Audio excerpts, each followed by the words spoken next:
The 2023 NFL trade deadline is today at 4 p.m. Is general manager Howie Roseman going to make one last trade? Stock up, stock down after a thrilling win over the Washington Commanders. All that and more on this Tuesday edition of Locked On Eagles. You are Locked On Eagles, your daily Philadelphia Eagles podcast. Part of the Locked On Podcast Network, your team every day.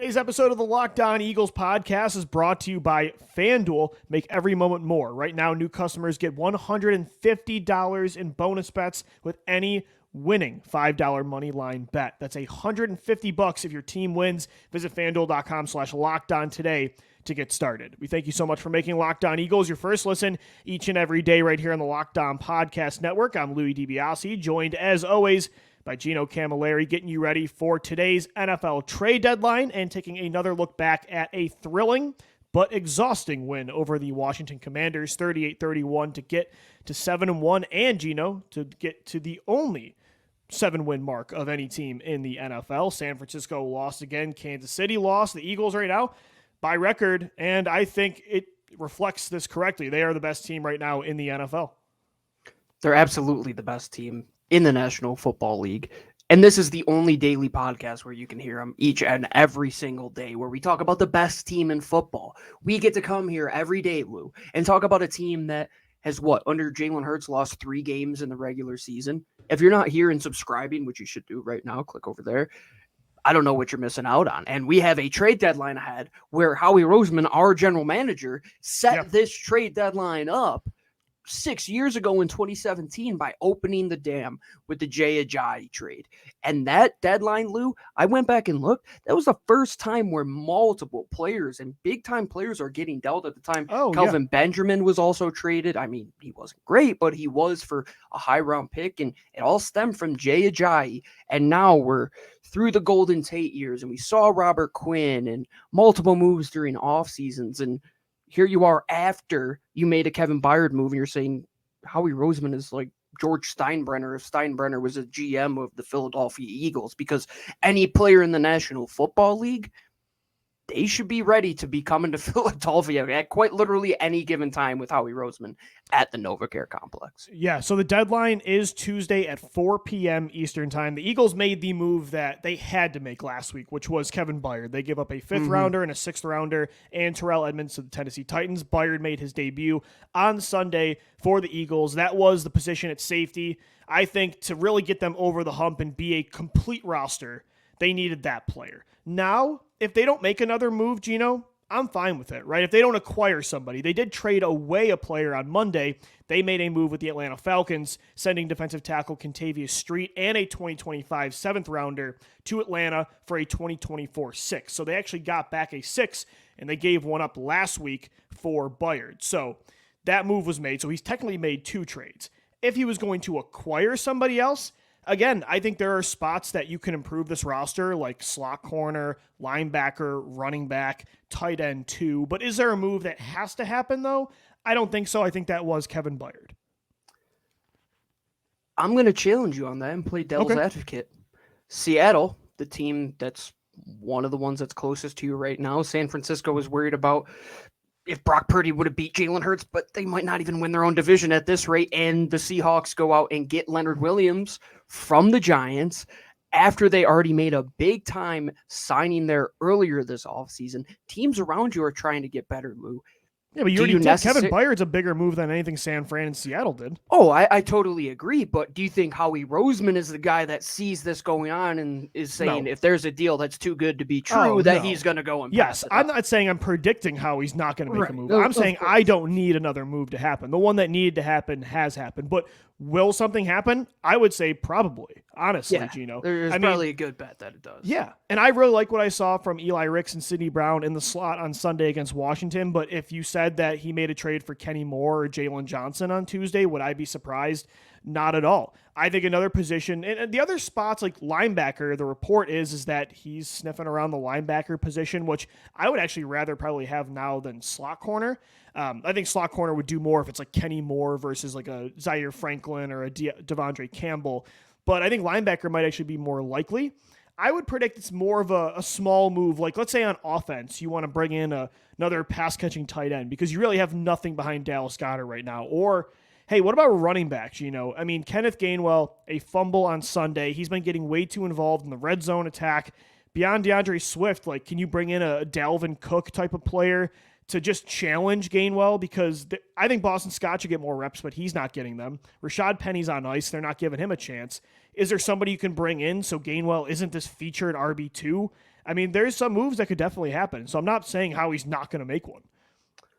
Especially after hearing Nick Sirianni talk in his press conference after that game about having to talk to Kenneth Gainwell about not DMing somebody in the middle of a game. What are we doing? We're the Eagles. We're not the Raiders. We're not, the Cleveland Browns. That's not who this team is, man. And you talk about maybe having somebody come in and take your job. That's a pretty good reason to go and look elsewhere, right? He just hasn't been good enough. And unfortunately, that's what I would do. The Eagles clearly trust him, though, because he's out there a lot. I've made the take multiple times that Boston Scott is a more dynamic athlete on the field.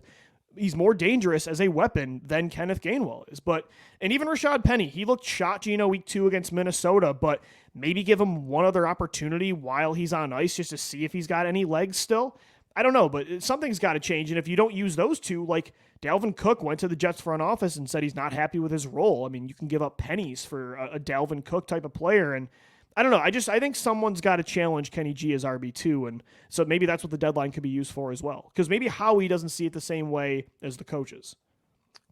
Well, we can talk about personnel and we can talk about coaching, because when it comes to personnel, I definitely think they can use an upgrade there. When it comes to coaching, how about in the red zone, just throw the ball to A.J. Brown every single time, or Julio Jones, or Devontae Smith, or Dallas Goedert, or DeAndre Swift, and not give it to Kenneth Gainwell. Like that's maybe what we can do and cut our losses there.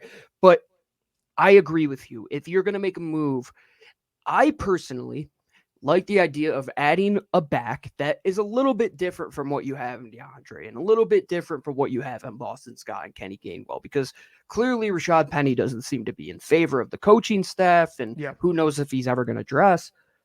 A guy like Dante Foreman, or a guy like, I know we're going to hate the name, but like Ezekiel Elliott, like these guys that are like bigger body backs that are just gonna cost you next to nothing. Would the Colts trade after extending Jonathan Taylor? Would they extend, or would they make Zach Moss expendable now? I don't know. Those are the type of moves that I would be willing to look at, right? Because we've had the discussion about positions like pass rusher and linebacker and cornerback and safety. Today from an NFL reporter, maybe just play Nolan Smith more. I don't know. That doesn't seem right to me. Right. And what I was getting at was that at those positions, I didn't want them to get somebody that is going to take snaps away from somebody who's younger.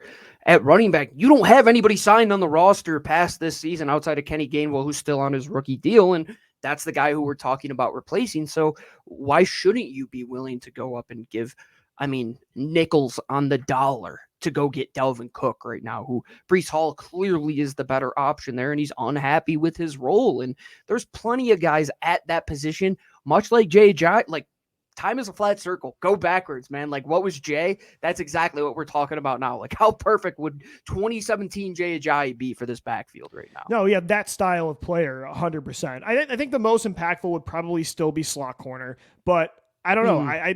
I'm a big believer in what I saw from Eli Ricks and Sidney Brown. It's two rookies that are playing a new position. I think they're only going to get better as the year goes on. They've had some really tough assignments already this year that they've stood pat on. So I don't know. I mean, maybe you're okay at these positions. There's definitely you made a great point though with Howie. It's like I don't think he's ever good with just being okay at any position and just settling. And that could be at linebacker too. So I think a move very likely could still happen by 4. Let's hope so. It's a lot more fun when it is that way. I mean, I just remember being on this show for now 6 seasons we've covered it, Lou, and I remember that Golden Tate trade. That was our first deadline that we ever reacted, and even that wasn't great, and Robert Quinn wasn't great. But the thing is, Howie Roseman is somebody that's always going to take swings of the bat. He's never going to keep that bat on his shoulder and go down looking. He's going to try and hit that thing out the park. Well, he proved it. He's already made 2 trades before the deadline. We'll see if he makes another one. But coming up next right here on Locked On Eagles, want to get back into that win on Sunday over Washington. It's stock up, stock down. Who shined in a 38-31 victory over the Commanders? That's coming up next right here on the Locked On Eagles podcast. We're able to talk you here on Locked On Eagles because we have great partners like our friends over at DoorDash. DoorDash? I can't believe it either, but I bet you can because you have a real life promo code that's going to help you out and save you 50% off up to a $10 value when you spend $15 more. Gino, what is this promo code? Well, it's LOCKED23, LOCKED 23. And once again, you get 50% off a $10 value when you spend up to $15 or more on your first order. Whether you're going to get a steak from De Rossi's, a pizza from Santucci's, get your favorite Wawa hoagie, get your groceries delivered from Wegmans. You can use all of that simply on the DoorDash app after you get done listening to this, or heck, you could do it while you are listening to us on your phone. Download that app. Use that promo code LOCK23 and you will save 50% off up to a $10 value when you spend $15 or more on your first order over at DoorDash. We thank you so much for making Locked On Eagles your first listen each and every day. It's a Tuesday edition of the show. And guys, football season well underway. We're halfway through the year, which is crazy to say. Locked On is kicking up our coverage with Locked On NFL Kickoff Live. Each Friday, Locked On will go live at 2 p.m. Eastern Time on every Locked On NFL YouTube channel. Host Tanisha Batiste, Jarvis Davis, Kyle Krabs. They'll break down every game on the NFL slate to get you ready for your team's matchup, your fantasy lineups, your betting angles, all that and more. Plus, get the in-depth local analysis from our stable of NFL hosts across the country who know these teams better than anyone else. Find Locked On NFL Kickoff Live every Friday at 2 p.m. Eastern Time on any Locked On NFL YouTube channel. All right, Gino, it's time for stock up, stock down after a 38-31 win over the Commanders. The Eagles, the only team in the NFL at 7-1. And we got to start with QB1, Jalen Hurts. This was his best performance, I think, by a lot through the air this year. And even compared to last year, he had some nuclear performances. But, I mean, what he did on Sunday with a bad leg against a pretty good defense, a 76.3% completion percentage, 319 passing yards, and 4 passing touchdowns. And again, it's more impressive because his legs aren't really a threat right now, and that impacts the defense and the passing game, right? They're not using as much RPO. Like, he's more of a traditional pocket passer at times, and he's balling even more than he was last year. It's unbelievably impressive what he's been doing. And Sunday, they needed him to be special to win that game. They needed him to be the $200+ million man they paid him to be, and he was that and more. It was an unbelievable performance as a passer. Yesterday, or Sunday rather, should be the final time that we ever have to have the discussion. Is Jalen Hurts anything more than a guy who is a good athlete and can run and kind of throw the football? Because if you say otherwise, you just aren't paying attention. You're just not watching it. He couldn't run. He ran for 6 yards. Yeah, there was no threat of that. Yeah. Jeff Kerr over at CBS Sports. Jalen Hurts in the pocket since the start of last season. Lou, listen to this. 72.7% completion percentage, 5,331 passing yards, 31 touchdowns, 12 interceptions, 8.6 yards per attempt, a 107.1 rating, which puts him first in the NFL in completion percentage, second in passer rating, third in yards per attempt, and seventh in passing touchdown. The guy's a quarterback.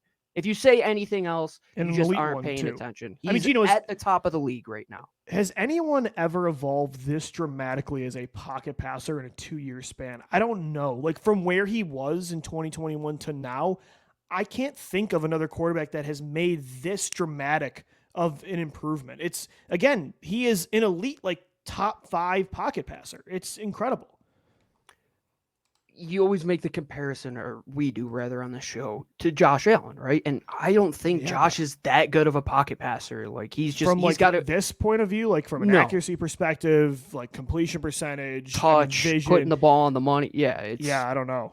I don't think it's really close at this point, to be honest with you. I mean, overall player, like right now, Josh is, I mean, he's an MVP candidate every single year, right? But Jalen Hurts, he could beat you with his legs. Well, the guy has 1.5 legs at this current point in time with that banged up knee. You saw him hobbling to the snap when they had to get that quick snap off. And Ron Rivera also, can we talk about this, Lou? You had so much time for them to challenge that play, and he used it as an excuse that the Eagles were hustling up to the ball. Why were the Eagles hustling up to the ball? Why was Jalen Hurts with a bad knee? Like, hey, the team that caught the ball doesn't think they caught it. Maybe we should throw the flag. Yeah, but even with that, it didn't affect his accuracy at all. And I love to ask you, and I asked you on the post-game show, find me a bad throw from the last 2 weeks. Like, you're going to be hard-pressed to find one. Yeah, I went back and watched the game from Sunday. There weren't many bad throws. And, this year in the NFL, Jalen Hurts has the highest completion percentage above expected, according to Next Gen Stats. He has a higher completion percentage than 2022. His yards per game passing is higher than 2022. His touchdown pace is set to be more than 2022. So, again, we've been making this take on the show for weeks. Like, the turnovers have been a problem. And again, another fumble. This one wasn't really his fault in the red zone, but another turnover for sure that's docked on his record. But outside of the turnovers, he's been as good as last year, if not better, as a pocket passer. And again, I want to reiterate how important the mobility part is, because last year, not to like take away how good he was as a passer, but the RPO game and his mobility, that puts such a stress on defenses. And this year, again, he's still running the football, but it's not nearly making the same kind of impact, and he's still putting up the same numbers and more. Yeah, there's your argument right there. I mean, the proof is in the pudding, right? And he's on pace currently to smash Carson Wentz's record of franchise passing yards at this current point in time. And on this pace, he's going to be over 4,500 yards. And did he play perfect ball his first 5 weeks throwing it? But the last 3, he's looked pretty freaking good, man. Since that first Washington game, I think, is really when something switched.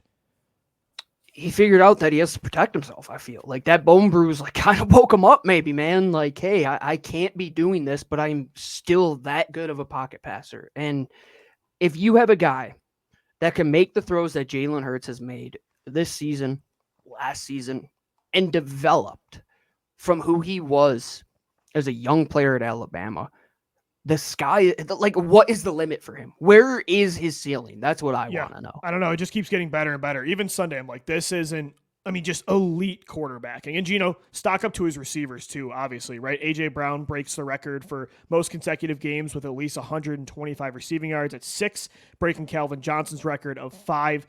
This might be, and I don't know if this is a dramatic take and I'm being a prisoner of the moment, but is this the most dominant non-quarterback stretch of play that we've seen from an Eagle in our lifetime? I can't remember, maybe like 2013 Shady McCoy, but the 6-week tear that A.J. Brown is on right now, I don't know if I've ever seen this. Nobody's ever seen it. Quite literally, it's never happened in the National Football that one-handed League. catch, I've never seen an Eagle make that. How did Tennessee trade this man away? He's built in a lab, dude. He's built in a lab. The national media is having wide receiver 1 convos now. Like, is he the best receiver in football?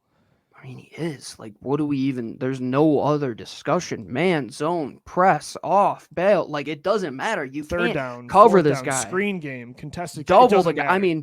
Look, he did what Devontae Smith usually does against Washington and quite literally mossed 2 guys and made them run into each other. And he's on fire because the trust with Jalen Hurts is there. The offense is starting to get into a rhythm to the point where they go 60% in the red zone, which is really good, and they could have went 100% if they didn't fumble it on the 1 and 3 yard line, respectively. So they're hitting their stride, and that's why I was never worried about the Jalen Hurts turnover discussion or that little bickering between AJ and Jay.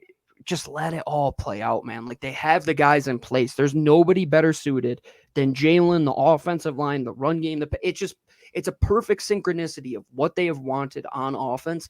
And we saw it, man. Like, we were in a shootout twice against this Washington team. Jalen had to throw them back into that game twice. and he won both of those games. Like, this is what we've been screaming for years that we have wanted. That Jeffrey Lurie must have been snickering like nobody else after that game the way they won. Well, and it's because it's not just Brown. Devontae Smith, 7 catches for 99 yards and a 38-yard touchdown. Devontae, I mean, he deserves his flowers. He's been quiet. He's kind of had to take a back seat to A.J. Brown, but quietly, Gino, he's still on a 1,000-yard pace and 7 total touchdowns this year. So, and Julio Jones steps up in a massive spot with that touchdown, all tied up late in the fourth quarter. You got 2 defensive backs on you. You take a huge hit. I mean, the receivers, the big 3 on Sunday were incredible. That's why they built the offense the way they did, right? They wanted guys that can win in a basketball team makeup, right? Like, that's what they are. They play some bully ball, man, just bully football. And DeAndre Swift delivering that hit he did on offense, the way that Julio gets up from being smoked by 2 guys, like they just feel like a monster that can't be beat. Can he change his and number, that's got to be so though? demoralizing. Yeah, 80 stinks. Can we get rid of the 80 for Julio? Like, can we get him a number in the teens? It's got to happen. Like, open one up. Open one up, Kenny G. I agree. Yeah, but the passing game, obviously the main reason the Eagles won this game. Gino, who else you got for stock up? I think we got to give Brian Johnson a little bit of credit when it comes to turning the red zone around. There's still some situational things like giving Kenny Gainwell the ball that are just maddening and just not self-scouting. You can't say that you do while you do the things that you do in terms of personnel, but the numbers speak for themselves. He had some good play calls in the red zone the last couple of weeks, and they're starting to figure it out. And that DeAndre Swift, wishbone, wing T, we're going to go brotherly shove, fake it with the reverse sweep to DeAndre. Kiss. Oh, it's beautifully designed, beautifully called, beautifully executed. I agree. Stock up to Brian Johnson. Stock up to Hassan Reddick. Gino, we call him the Mariano Rivera of the defense and of maybe the entire NFL right now because of that big sack in the fourth quarter. The numbers, we've all been saying this on Twitter, like Hassan Reddick, I mean, is he the most clutch player on defense in the entire league? We finally have some actual numbers to back this up. This is from Bull Wolf, formerly of The Athletic, Eagles reporter. Of the 26 sacks Hassan Reddick has since 2022, 11 and a half of them have been in the fourth quarter. He has the highest sack rate of anybody in the fourth quarter when the game is at least an 8-point differential or less. So literally, he is the most clutch pass rusher in football, and he did it again on Sunday. Hassan Reddick up to 6.5 sacks now. To see where he was with the first few weeks of the year, it's like he is literally doing exactly what he did last year, and he's actually on a higher sack pace than he was last year. I almost made a horrific mistake today. I was recording the Edwin Diaz walkout, Timmy Trumpet narco, but he plays for the Mets, and I know we're in Philadelphia. I can't tweet out anything with the Mets, so I tweeted out Mariano Rivera in his last All-Star game coming out to enter Sandman. That's what it feels like, man. It's just like Hassan steps on the field, and he's like, this is my time to shine in the fourth quarter when you need to. Yeah, that's what we pay you for, and that's what we're going to extend you for, like pay him now. That's what he's going to get paid cost for. So much more money if you keep waiting. This guy, you should have paid him when he had that freaking cast on his arm. That was your way out. Feels like each sack is another $10 million. Yeah, that's what it was when the Yankees were going to pay Aaron Judge. I'm like, oh, another home run, another $10 million. Like, that's what it is with Hassan Reddick. Another guy you got to give his flowers, underrated on the defensive line. I thought Milton Williams really stepped up. The pass rush wasn't great, Gino, but Milton had some key pressures late in the game. He actually had the highest pass rush grade of any defensive lineman, according to Pro Football Focus, of Eagles defensive linemen against Washington. I just think he's so underrated, and Jalen Carter went down, Fletcher Cox on a snap count, Jordan Davis banged up with that hamstring injury, wasn't playing a lot. I thought Milton really did step up. Well, they move on from Kentavius Street, and that's after a week where you had 3 of your interior defensive linemen, Milton Williams, Jordan Davis, and Jalen Carter, go out to injury. Hopefully that's a good precursor to say that those guys are healthy, because Milton, even going to the locker room in the middle of the game, dude, he came up. He continues to just show up when you need him. Like, you need a big rundown so they can play behind the sticks. Oh, there's Milton blowing it up and getting through the gap. And, oh, you need pressure on the quarterback. It might not be a sack, but he'll be right there to affect them. Oh, there's Milton Williams again. And, dude, having a heel injury and walking to the locker room and being like, yeah, we might have to do an x-ray, and then coming back out and still being able to perform. The guys in the NFL, I think about some of the injuries they go through. Hats off to all those guys, man. They are truly warriors by every stretch of the word. You made the take on the show a couple weeks ago, and I totally agree. Milton Williams would be maybe the best defensive tackle on a number of NFL teams. That we should do that. We should go down to every team, take their best interior defensive lineman, and say, is Milton Williams better than them? Because I think we would probably get halfway through the league with that being a discussion. Yeah, he can be that good, and you can see the ceiling. I mean, he flashes it at times, and again, to have that as your fourth man in the defensive tackle rotation, unbelievable. Gino, before we get into stock down, anybody else you got here for stock up? Britton Covey, Braden Mann, the whole special teams unit. I mean, they're for once just not a liability. Like, what have I been saying? Britton Covey, if you just continue to let him go, he's going to set you up with good field position. I think he's done that time and time again. Braden Mann, clearly a better option than Aaron Sipos ever was. And Jake is just so good, man. Like, he's just going to hit 50-yarders until he retires in like 16 years from now. He's going to be Justin Tucker and might be better than Justin Tucker is right now. That's a legitimate discussion we have to have. Want to give a shout out to the offensive line. It's just normal every week for them to not give up sacks and just to hold their own against great defensive lines. They did that again on Sunday against a really good four-man pass rush. Their quarterback's got a messed up leg, and Jalen hung tight in the pocket, and he really wasn't rushed all that much. And even they lost Suopeta for a bit. Tyler Steen comes in. I thought he held his own at right guard, the rookie third-round pick. So shout out to the offensive line as well. Stock up for them. Gino, we will get into stock down coming up next. So there were definitely some guys that struggled. You only won this game by 7. It took another shootout to get the job done. We'll get into that coming up next right here on the Locked On Eagles podcast. And guys, today's show is sponsored by FanDuel. Score early this NFL season with FanDuel, America's #1 sportsbook. Right now, new customers get $150 in bonus bets with any winning $5 moneyline bet. Just take Jalen Hurts, the anytime touchdown. Well, no, this is moneyline. So just take the Eagles to win the game. That's $150 if your team wins. If you've been thinking about joining FanDuel, there's no better time to get in on the action. The app is super easy to use. There's a wide range of betting options, spreads, player props. That's where you can take Hurts on the anytime. A.J. Brown, just hammer the over. Maybe the under on some other numbers as well for the Eagles defense. All that and more. Visit FanDuel.com/lockedon and kick off the NFL season. FanDuel, the official partner of the NFL. This is the Locked On Eagles podcast. We're wrapping up a Tuesday edition of the show. It's stock up, stock down after a 38-31 win over the Washington Commanders to get to 7-1. So, Gino, let's get into the negatives. Stock down. Who do you think struggled the most in that game on Sunday in D.C.? I have a major qualm, and this kind of goes with, I think, Sean Desai, of course. I think that defense struggled. But just cowardly coaching before halftime, it tends to be something that has popped up multiple times this season, whether it's the Eagles with 3 timeouts, taking a knee with more than 30 seconds left, or Sean Desai allowing Sam Howell to just march down the field right before halftime and giving up a field goal. I just think cautionary defense and just cautionary offense is not a way that you are going to win football games.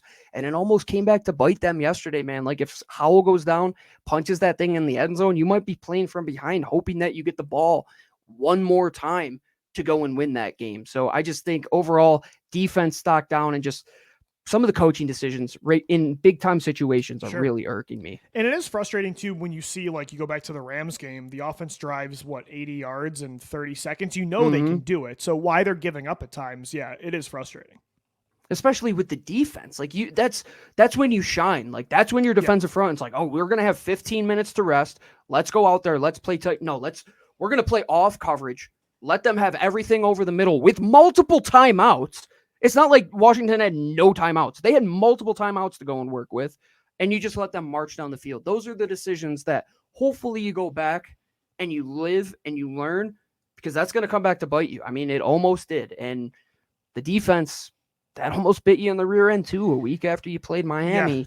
It just didn't make much sense. Stock down to James Bradbury at corner. Brutal game for the veteran. Allowed 4 catches for 70 yards. Had 2 bad touchdowns he gave up. You can see the drop-off. Like, is he a terrible corner? No. And he's had his moments this year, but is he the all-pro corner of 2022 that earned an extension this offseason? No. And I think the main thing you're seeing is the speed is an issue, and he's never really been a fast corner, but it's clear this year, like, he's taken a step back and thought he was brutal on Sunday. I don't know. I don't want to say, like, him and Slay 100% going to be gone next year, but if I had to honestly predict what would happen right now, if it's both of them staying or one of them's gone, I'd probably say one of them's gone. And My vote would probably be Bradbury now. I don't know. He's had some bad moments for sure. I don't know if there's just like underlying injuries with him or something. He just doesn't look like his full size. I know Slay is off banged as the up. season went on last year too. So he's over 30 years old. That's what you got to remember. This is a very athletic position where you need to be able to hold your own in space. They definitely got drummed a little bit there, man. Like those deep overs from guys like Terry McLaurin, some of those faster type of guys, those are going to be points on tape that offensive coordinators are going to look at and say, okay, we got to take advantage of that. We have to go and make James Bradbury run for 6 seconds in coverage and make him have to travel halfway across the field. It wasn't great. He did step up and make a play when it mattered. I think that's the good thing about them is that even with the negatives, these are veterans that do step up in big moments and make play. He had a great pass breakup. Darius Slay. It was on fourth down too. Yeah, it was almost a game-clinching first down for Washington where they were going to be in a good position, and Darius Slay comes in last second, knocks that ball out, and Eli Ricks, I mean, I know we're in the stock down segment, but I know we didn't even. This kid is really, really, really good right now. We should highlight that for a second. We are in stock down, but I thought Eli Ricks and Sidney Brown looked, considering these are two rookies, Gino, that are playing a new position in the slot, which is a very hard position to play. For Eli Ricks to hold his own again, right? Listen to his coverage numbers on Sunday. Only allowed 3 catches for 12 yards, 2.4 yards per attempt, a 64.6 rating. Had 2 big tackles, a tackle for a loss in the first quarter. A big stop, the Bradbury turnover we're talking about, the pass deflection on fourth down, it came because Eli Ricks stopped Logan Thomas short of the sticks on 3rd and short with a really nice tackle. Sidney Brown made some huge hits. I'm very excited about those 2 rookies. I'm very excited. I do have another concern, though. We'll toss this back in there. What's going on with Keely Ringo? I can't see the field at all. I think Ricks is just he's a better player. I think he's a better player. Are we going to be in that situation? The Josh Sweat is better than Derek Barnett. The Jordan Mailata is better than Andre Dillard. Eli Ricks is better than Keely Ringo. Yeah, Eli Ricks, again, a couple of years ago, this guy was getting like day 1 draft hype. Right. I mean, he went undrafted, but he has that kind of talent, and you can really see it out there. But yeah, I think a stock down performance overall, though, from the secondary. Reed Blankenship steps up in a huge way with that interception in the 4th quarter, but before that, definitely struggled. Gino, Nakobe Dean, too, we got to have a conversation about. 2nd worst coverage grade on Sunday. I don't know. It's like, I just don't see the splash plays from him. For a guy undersized like that, I don't think he moves as explosive in space as I thought. He just, I don't know. He hasn't been terrible, but there's just times in coverage it's like he's just not there. I think the biggest knock on him might be seeing the report of the snap count the next day, and Zach Cunningham out-snapped Nakobe Dean in a game where they limited the amount of linebackers they had out there. And it is, and that's why Deanna Rossini might be reporting on why they're poking around at linebacker. That it might be a position that the outside looking in, it looks a little bit better, but when you're in the building, they're saying, okay, it truly is a position that we have to upgrade, or they might think that they might not be able to win with that group they have. And again, he made some nice plays. Like there was that blitz through the A-gap in the first half where he lights up the running back, gets the pressure on the quarterback, made some nice tackles in space, but I don't know. I mean, it's like for what we thought Nakobe Dean was going to be, you think he's your every down linebacker that should also be able to hold his own in coverage. He's a guy that used to be talked about as a day 1 linebacker prospect. We thought him and Devin Lloyd were the 2 best players at that position in the draft, and now we're kind of talking about him more like Nicholas Morrow. Like, yeah, very good downhill, but you got to know who he is, and he's a liability at times in coverage. But for Nakobe Dean and the expectations, that's not what I was expecting. Maybe the injury's lingering a little bit longer. He was just on the IR. I don't want to make excuses and I don't want to talk out of turn, but it is definitely something we have to keep an eye on, to be honest with you. I mean, the middle of the field definitely got taken advantage of yesterday, and there's going to be teams coming up, man. Like, you're going to have to defend Kittle at some point. Like, what is going to be your option? Because if you did it like you did yesterday or 2 days ago on Sunday, best of luck. I mean, they got to find something, and that's why we're talking about trade deadline day. Howie Roseman, what's going on, man? We might have to make another move here. Yeah. And stock down to Kenneth Gainwell, who's starting to become my new Ronald Darby. And for people that have listened to the show for years, they'll know what that means. Just not a fan of what I've seen from Kenneth Gainwell this year, a fumble and a key spot in the red zone. He's going into the locker room and talking crap to fans on Instagram. I mean, I don't know, man. I'm telling you, I made the take segment 1, and I've said it before on the show. I think they need to give another running back on this roster or another roster a chance at some of those snaps. Not a good look. Not a good look at all. And somebody who's high on Kenny Gainwell coming out of Memphis, and I think I've been the bigger of the two fans on this show of him. Yes. It's not very good putting him out there, and his EPA numbers are just horrendously bad. He's not an efficient runner like he was the last 2 years, and that's why I was okay with the idea of it, because in the red zone he was great the last 2 years, and then something switched and it's been downright bad, and it's been a liability for you, and it almost cost you a football game. And he's not like Jalen Hurts where he's going to make 4 touchdown passes to make up for it. He's a guy that he's got 2 corner threes to drain, and instead of shooting them at the rim, he turned around and threw them to a fan up in section 22. Right. Like Julio Jones, he hit his 3. Like, he was asked to hit a 3 and he hits it. Kenneth Gainwell's been asked to hit that 1 or 2 threes every week, and he just never hits it. I don't know. Again, like, I just look at him in the open field. Even in that 2-minute drill, he had like 5 catches for 30 yards. But even those plays, it's like, why can't Boston Scott do that? I don't know. It just, there's nothing about him that just really screams special to me. And now if he's going to be putting the ball on the ground and going on social media during a game, I have a huge problem with that. So stock down to Kenneth Gainwell as well. But overall, another positive win, 38-31 the final score. The Eagles are 7-1 heading into Dallas week. We'll take a look at that matchup tomorrow. We got crossover Thursday as well with Marcus Mosher, Locked On Cowboys. Jam-packed show for you. Jam-packed week of shows, I should say, this week right here on the Locked On Eagles podcast. Part of the Locked On Podcast Network, your team every day. That'll do it for today's show, though. For Gino Camilleri, I'm Lou DiBiase signing off. As always, thank you for downloading, thank you for watching and listening, and let's go Birds. Fly, Eagles, fly.